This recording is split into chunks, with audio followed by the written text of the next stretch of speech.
the calm before the storm, the galaxy had known peace for centuries. The great empires and powerful factions of the universe ruled without fear, as they had for generations. Trade routes were safe, wars were distant memories, and the universe had grown accustomed to its own order. It was a time of prosperity for most, with species from all corners of space living in their bubbles of control. It was a calm that seemed endless until the first sign that something was wrong appeared. On the edge of the galaxy, beyond the boundaries of the known space, an ancient system lay quiet.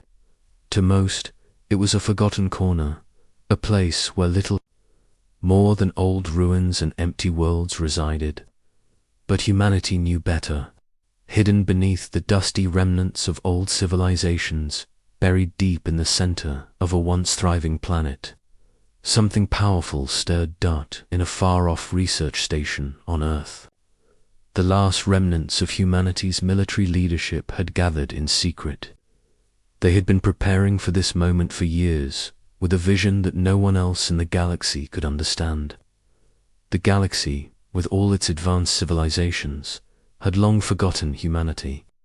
The once feared species, known for their resilience and war tactics, had vanished from the stars.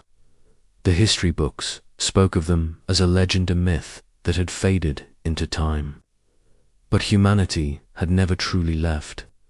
They had bided their time, waiting for the right moment to reveal their power again. The team gathered in the dimly lit control room, staring at the holographic map in front of them. The map glowed softly, showing the vastness of the galaxy. It was filled with the movements of ships, stations, and cities, most of them controlled by powerful factions that thought themselves untouchable. Yet, on this map, there was a small, blinking red light, deep in the system known as Orbis 4. This light was humanity's secret, the long-forgotten battleship, the Aegis, a massive warship once designed for a conflict that never came, had been hidden in this system for centuries. It was humanity's last hope, a ship built to protect Earth, but now it was far from home, buried under layers of rock and time. The Aegis had been powered down for so long, its existence was no more than a legend. But now the time had come to awaken it. For years, the team had been working in silence, ensuring that the ship would be ready when the galaxy's peace shattered. The ship's systems, which had once been the pride of human engineering, were carefully restored. The core, which had once pulsed with power, now hummed again as it slowly powered up. The crew of the Aegis was long gone, but their legacy would live on in the ship itself, across the galaxy. The powerful factions continued their day-to-day lives, unaware of what was happening in this forgotten system. The leaders of the Alliance, the Galactic Union, and the Shard Empire, among others, saw no threat to their rule. The Empire of the Stars had reigned for hundreds of years without opposition. The galaxy was theirs, or so they thought. It was a dangerous game of arrogance, and it would be their undoing. Meanwhile, in the depths of the Aegis, the ship's systems began to come online. The old warship groaned to life, its massive engines sparking with energy. The immense power that had once been stored in its core surged through the ship. Its dark metallic hull, covered in jeweled scorch marks from battles long past, began to shimmer in the glow of its newly activated engines. Above the planet, an artificial moon orbited, quietly hidden from view by its position in the galaxy. This moon had been humanity's base for many years, where they rebuilt and waited. And now it was time to move. The Aegis' first transmissions sent shockwaves throughout the region. It was as if the universe had awakened from a deep sleep. At first, there was silence. The factions that ruled the galaxy had no reason to suspect anything was amiss. But soon, small anomalies began to appear on their sensors. Minor energy surges, ghost signals that couldn't be explained. It was nothing significant, at least. That's what they thought. One by one, small signals flared across the galaxy. The Alliance noticed it first, a flicker of strange readings near the Orbis system. They shrugged it off, attributing it to a malfunction. But then the Galactic Union noticed the same anomaly. It wasn't long before reports began to flood in.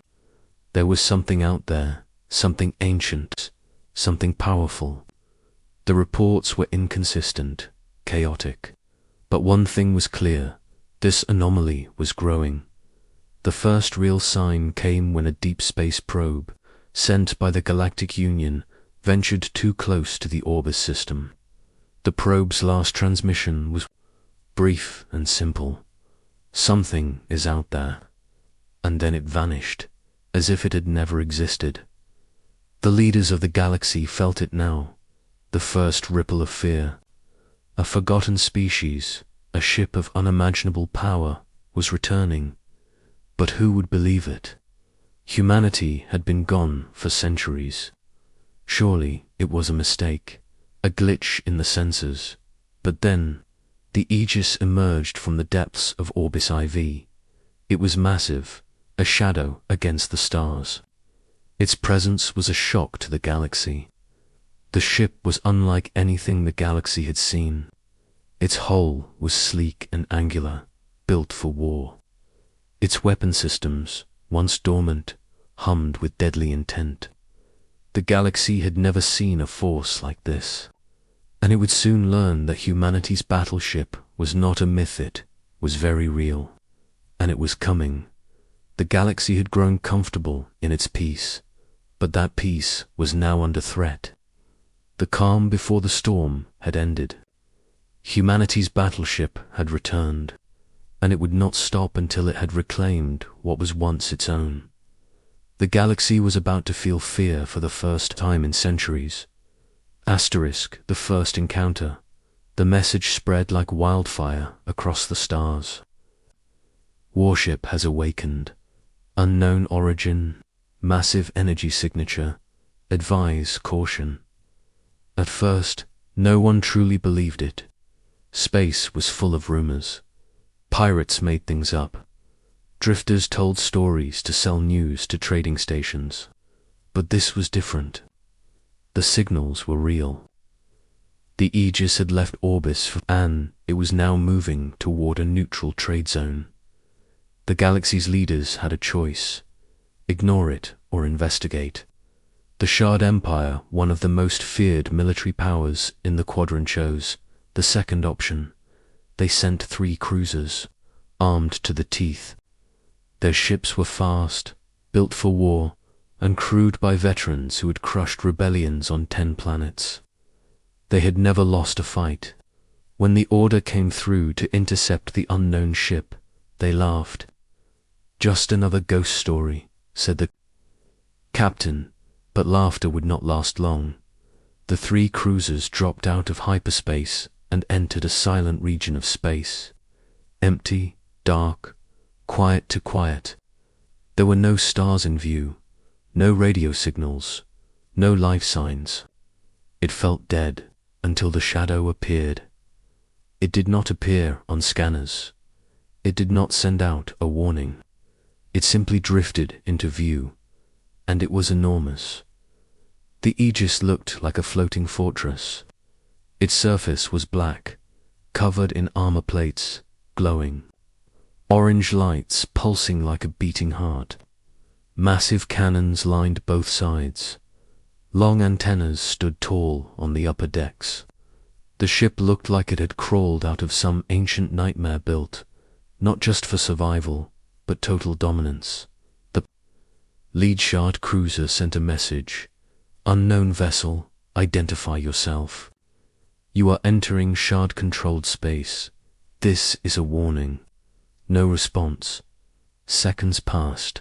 Then, all at once, lights along the hull of the Aegis lit up like 1,000 suns. and an eerie hum filled the void. The shard ships locked weapons. Their captains issued the command, "Prepare for engagement." Still, the Aegis said nothing. Then it moved. Not fast, not aggressive, but with purpose. Silent, cold, and completely confident. The shard captain fired a warning shot. Plasma streaked across the dark void, aiming just past the ship's bow. The beam didn't even reach the Aegis. It vanished mid-flight, absorbed by an invisible barrier. No explosion, no trace, just gone. That was the first moment fear crept in. "Impossible," the weapons officer whispered. "Nothing can eat a plasma bolt like that." The second cruiser fired next. A direct hit. This time, the plasma beam struck. The Aegis hand simply bounced off, like a raindrop hitting steel. No damage, not even a scratch. Suddenly, the Aegis came to a full stop. Its central hull began to open. A deep orange glow poured out from inside a circular chamber, like the center of a star. "Something's powering up," yelled the shard navigator. The shard captain screamed, "Full retreat." Now, but it was already too late. A beam of light, silent, focused, perfect, flashed from the Aegis. The second cruiser disappeared, gone. Not destroyed, erased. The remaining two ships panicked, engines burning, trying to flee. But their systems flickered. Screens went dark. Thrusters failed. The Aegis had locked them in place. Then, finally, the Aegis spoke. Its voice echoed across all channels, cold and mechanical, yet deeply human. "You have made contact with Earth's final battleship. This is your only warning. Stand down or be removed." No one had heard the name Earth in over 200 years. Many believed it was a myth. Some said it had destroyed itself. Others believed it had been wiped out in the first galactic age. But now, the name was spoken again, and with it came fear. One shard cruiser managed to send out a distress signal before its systems collapsed. The signal was weak, broken, but the message was clear. "Unknown human ship. Too powerful, ... not natural. Send reinforcements." The message was heard across dozens of worlds. Every military leader, every empire, every power in the galaxy paused. A human battleship had returned, and it had just erased one of the Shard's best cruisers with a single strike. Panic began to spread, not just among soldiers, but politicians, scientists, even warlords. If humanity had this kind of power, what else had they kept hidden? What else were they bringing back? In the capital halls of the Galactic Union, alarms rang in the deep chambers of the Alliance. Generals shouted and argued. In the Empire of the Stars, their supreme commander said just one word: impossible. But it wasn't. Humanity was not only back, they were stronger than ever, and the Aegis was just the beginning. Asterisk. Stars blinked and disappeared as the Aegis moved forward through space, like a shadow that swallowed light itself. Behind it, wreckage. From the shard cruisers floated in eerie silence twisted metal, vaporized debris, and the echoes of a battle that had ended before it truly began. No one expected the response to be so brutal, so fast, so absolute.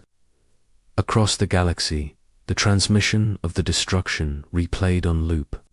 Every commander, every soldier, every power broker stared at their screens and understood one thing.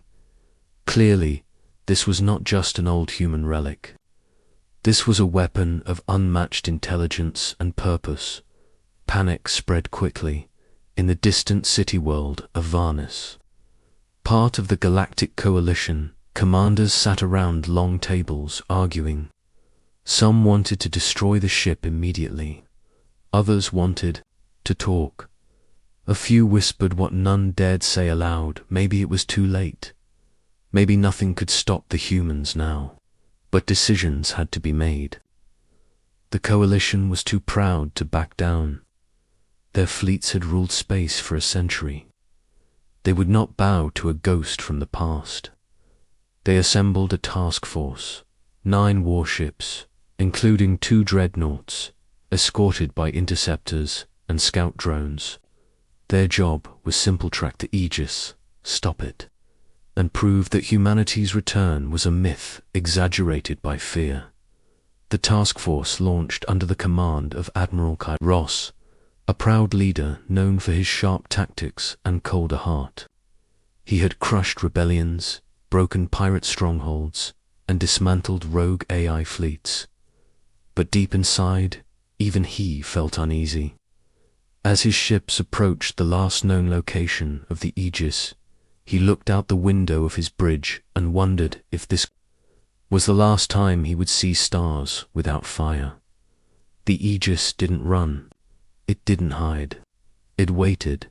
As the task force exited hyperspace, it found the Aegis directly ahead, parked near a dying red star. It made no move, no threat, just silence. Admiral Kairos gave the order. Lock weapons, send warning.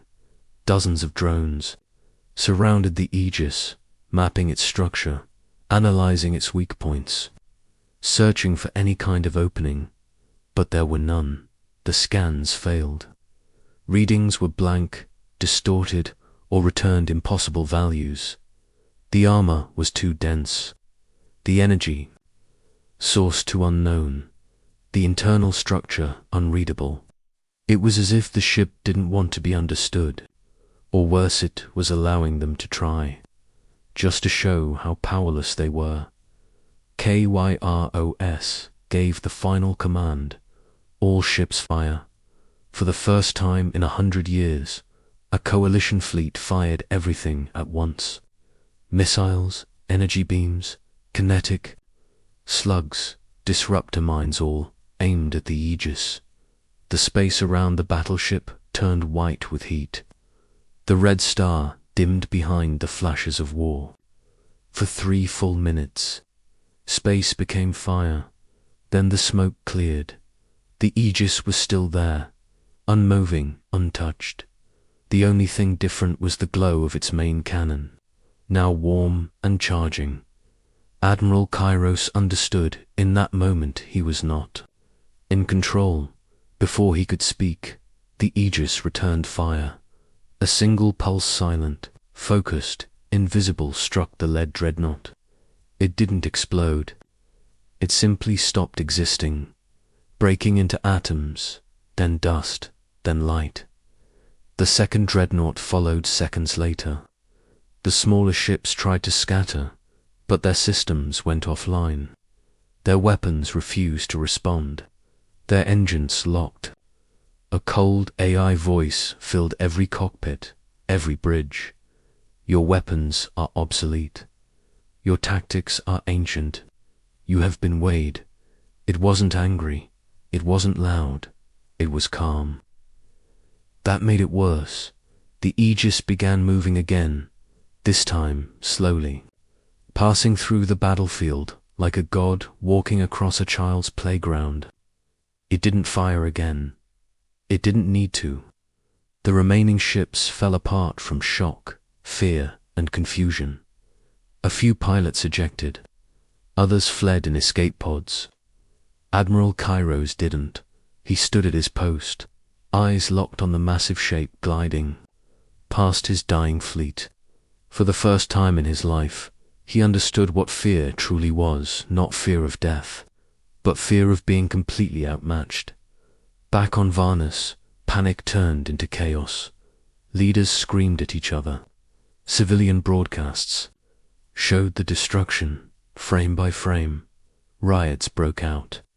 Military bases locked down.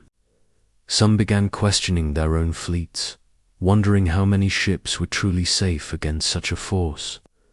The myth of human weakness was shattered. The Aegis had proved otherwise.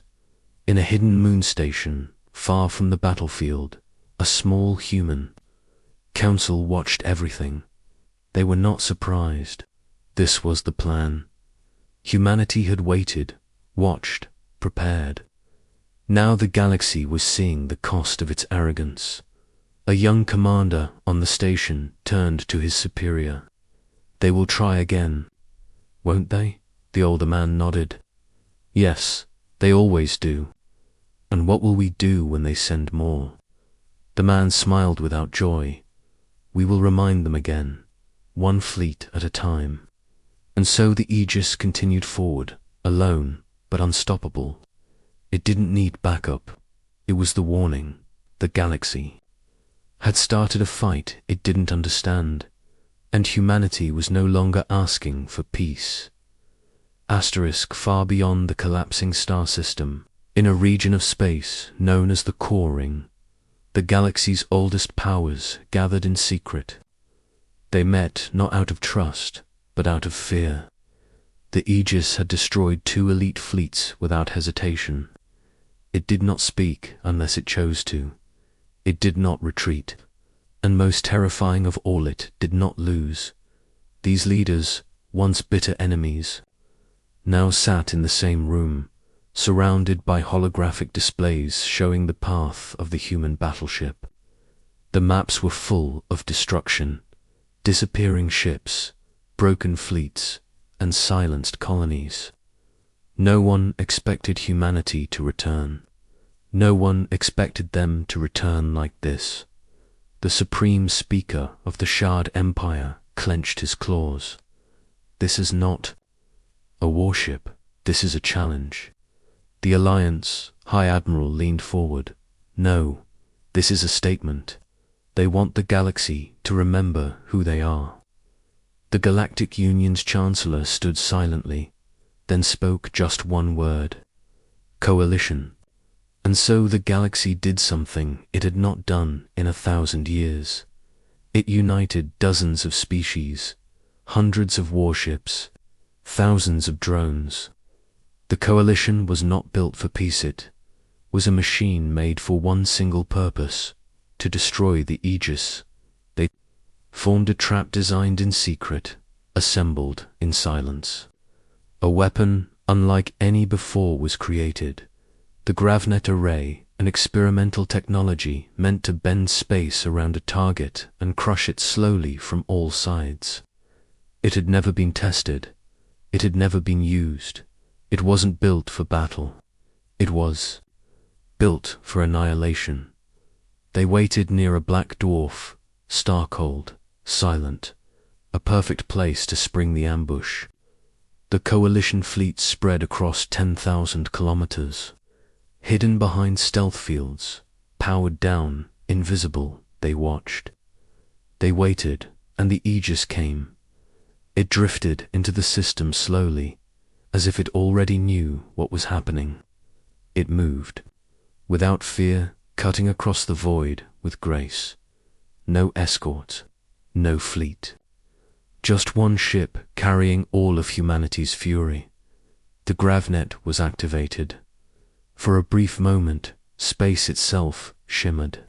Stars bent. The Aegis froze mid-flight. Gravity twisted in on itself. The coalition commanders watched as the pressure grew, layer by layer, increasing beyond the limits of any known material. The ship should have cracked, broken, crumbled, but it didn't, single quotes. Instead, the lights on the Aegis shifted from orange to deep red. A signal was sent not to the attackers but to every major spaceport, station, and civilian broadcast system in the galaxy. It said one sentence: "This is your second mistake." Then the Gravnet Array shattered. It wasn't destroyed from the outside. It collapsed from within, like it had been infected. The commanders scrambled to respond, but their systems locked. Their fleets began to drift. The Aegis had hacked the Gravnet using its own pulse return, turning the weapon inward. The trap had become the tomb. The Aegis opened fire, not with brute force, but with precision. It didn't destroy every ship, it chose. Command vessels, DREADNOUGHTS, core carriers, one by one. They were cut down with perfect strike, silent, clean, almost surgical. The rest of the fleet watched helplessly as their leaders vanished from the stars. And then it stopped. The Aegis powered down its main weapons. The battlefield fell quiet. Ships floated in place, confused, paralyzed, waiting for the next blow. But it never came. Instead, the Aegis turned and sent a final message. We do not seek your planets. We do not need your territory. But we will not be erased again. Challenge us, and we will answer.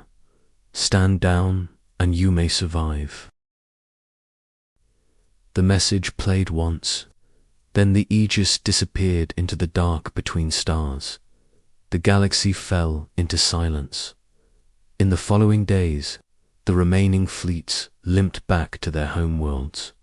Communications were filled with shame, confusion, and silence. No one knew how to explain what had happened.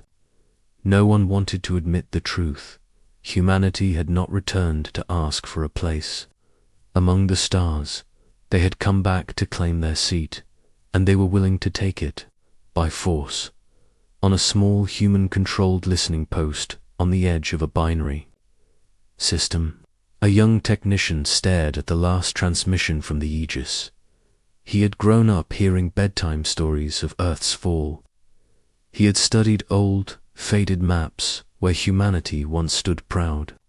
Now, he watched history change with every passing second. He turned to his commander. They won't try again, will they? The commander smiled faintly. No, they'll plan, they'll regroup, and they'll wait for a weakness.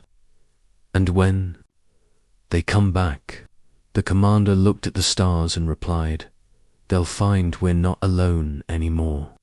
Because in the shadows of forgotten moons, deep under oceans of icy planets, more shapes began to move. Humanity had not built one. Battleship, they had built many, and the galaxy was just starting to understand what that truly meant. Light years away from the broken battlefield. The stars burned quietly again, but something had changed. Every faction, every world, every species had received the message, not just from the Aegis but from the way it moved, the way it chose to destroy, and the way it chose not to. It was not chaos, it was a warning. The galaxy, once loud and arrogant, had gone quiet. Even the worst warlords didn't speak of conquest now. Traders rerouted their paths. Pirate fleets vanished from the systems near human-controlled space. Fear had become a language everyone understood, but silence did not mean surrender. In the deep core of the Union's stronghold, a secret council gathered again. They had lost commanders, they had lost ships, but they had not lost their pride. The idea of humans of Earth controlling the galaxy was unacceptable. A new plan was forming, darker and colder than before. This time, they would not send fleets. They would send assassins, infiltrators, saboteurs. Saboteurs, their goal was simple: cut the head off the beast. Find the human command, kill the ones giving the orders, and shut the Aegis down from the inside. But Earth had been preparing for this too.